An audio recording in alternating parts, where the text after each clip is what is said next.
India and Pakistan are on the brink of war again, and the situation is very dangerous. The cause of the deterioration of the situation is the recent terrorist attack.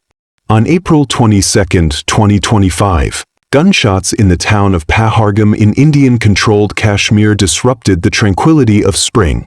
This tourist destination, known as the Little Switzerland of India, suddenly became a purgatory on earth in the afternoon. Four gunmen armed with AK-47 automatic rifles fired indiscriminate shots at over 1,000 tourists on a meadow at an altitude of 2,000 meters. 26 bodies were found lying at the foot of the snow-capped mountain, including Indian intelligence officials, Malaysian businessmen, and Nepalese backpackers. This attack has been referred to by international crisis organizations as the worst civilian massacre in 25 years, with its brutality even surpassing the 2008 Mumbai terrorist attacks. Who launched this terrorist attack? The Kashmir Resistance Organization claimed responsibility for this through Telegram. What is the purpose of their terrorist attacks? Their statement stated that they want India to understand that every Hindu who illegally occupies their land will pay a price. Since its establishment in 2019, the Kashmir Resistance Organization has carried out multiple attacks against Hindu pilgrims. The bus shooting incident that occurred in June 2024 resulted in the death of 9 Indians. According to the investigation, the Kashmir Resistance Organization is composed of local youth from Kashmir, mostly farmers and unemployed youth who have lost their land. After the terrorist attack, the Modi government's response was thunderous. The Indian side insists that the real mastermind behind this terrorist attack is their old rival Pakistan. So, within 24 hours, India launched a comprehensive retaliation mechanism against Pakistan, and the measures taken by India include 1. Operation to cut off water supply.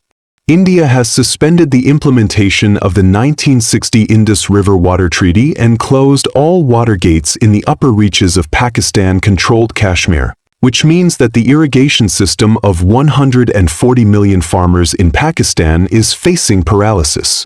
2. Border blockade.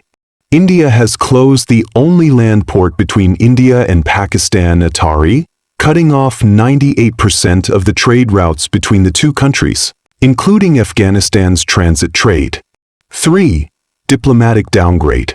India has expelled Pakistan's military attaché to India, reduced diplomatic personnel from 55 to 30, and revoked visas for all Pakistani citizens. 4. Military mobilization.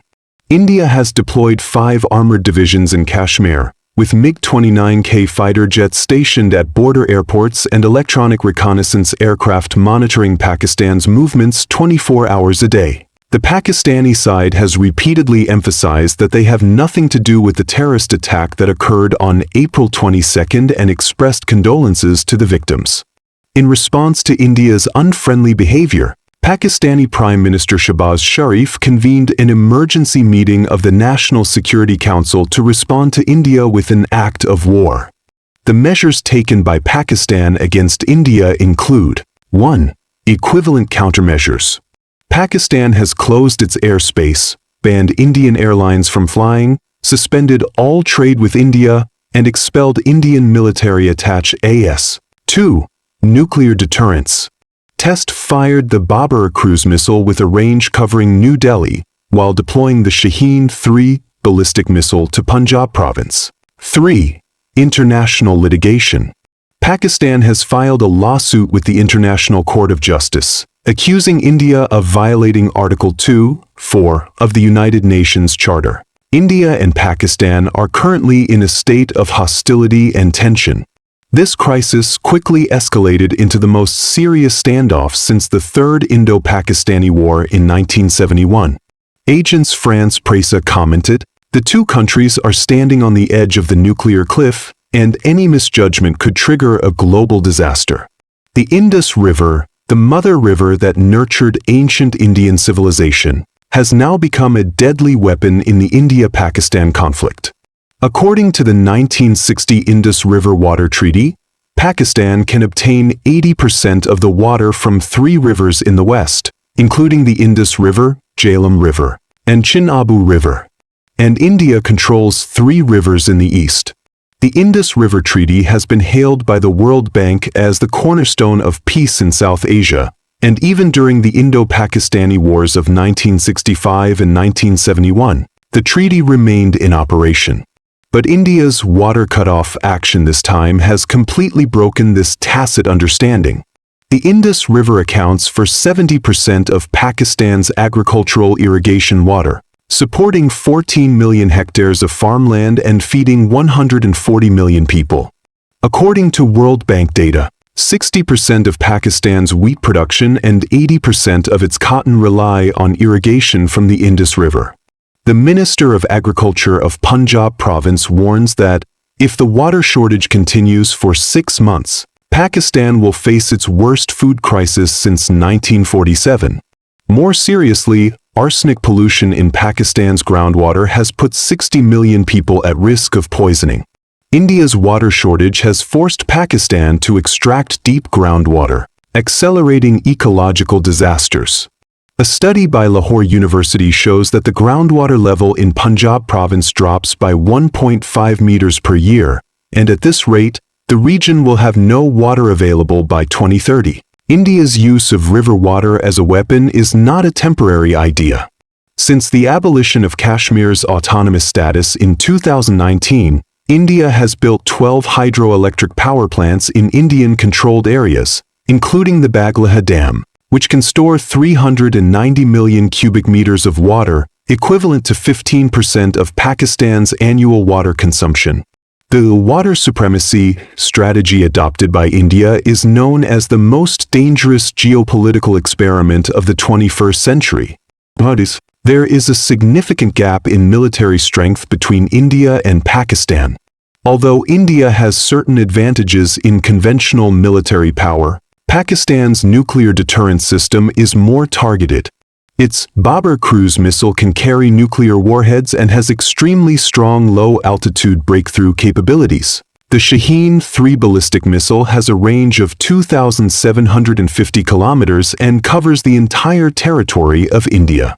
More importantly, Pakistan has also developed tactical nuclear weapons, such as the Nasser short-range missile, specifically targeting the Indian military's armored cluster.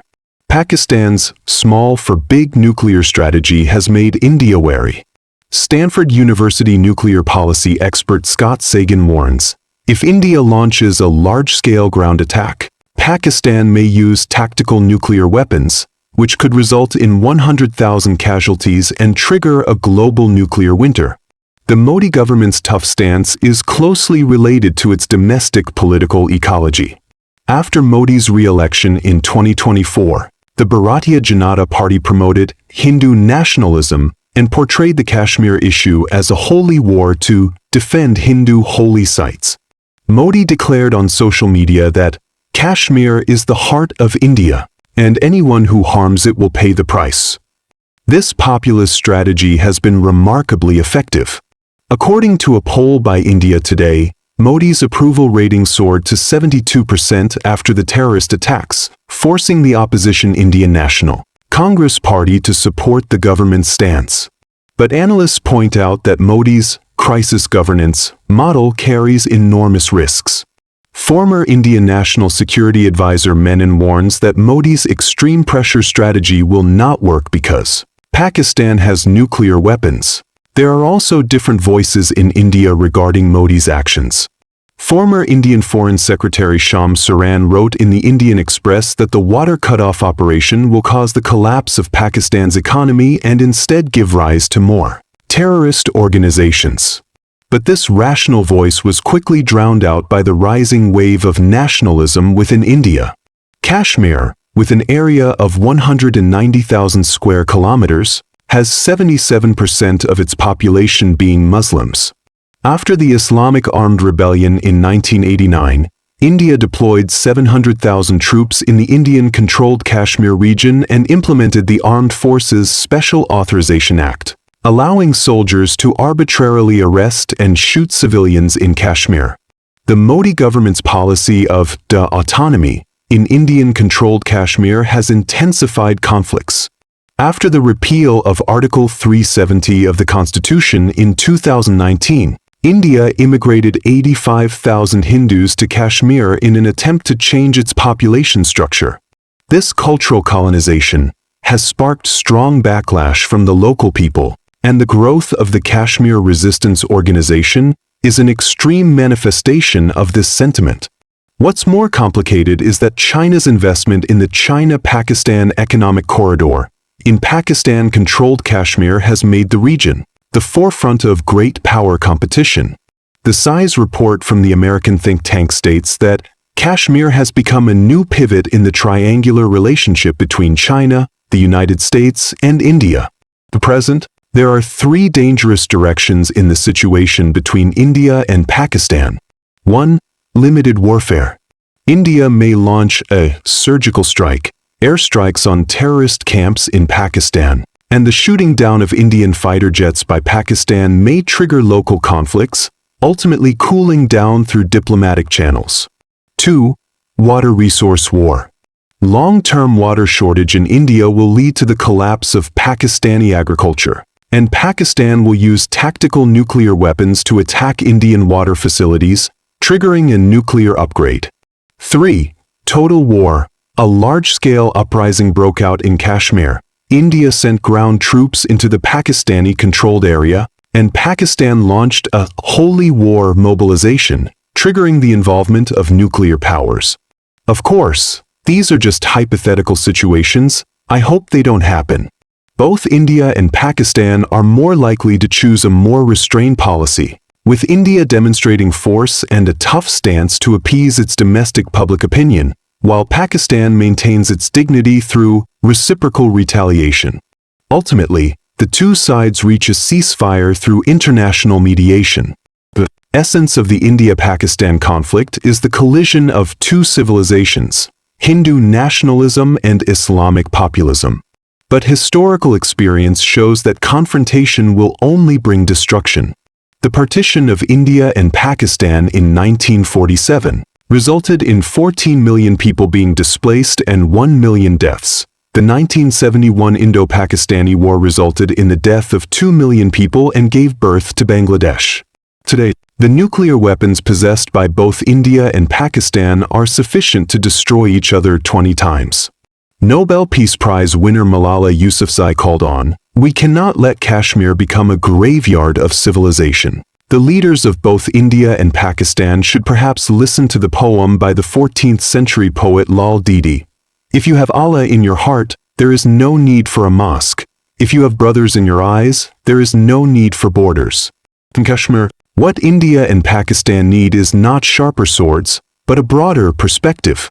After all, under the shadow of nuclear weapons, there are no winners, only common destruction. Welcome to subscribe and share my channel. I share with you in-depth perspectives every day. See you next time.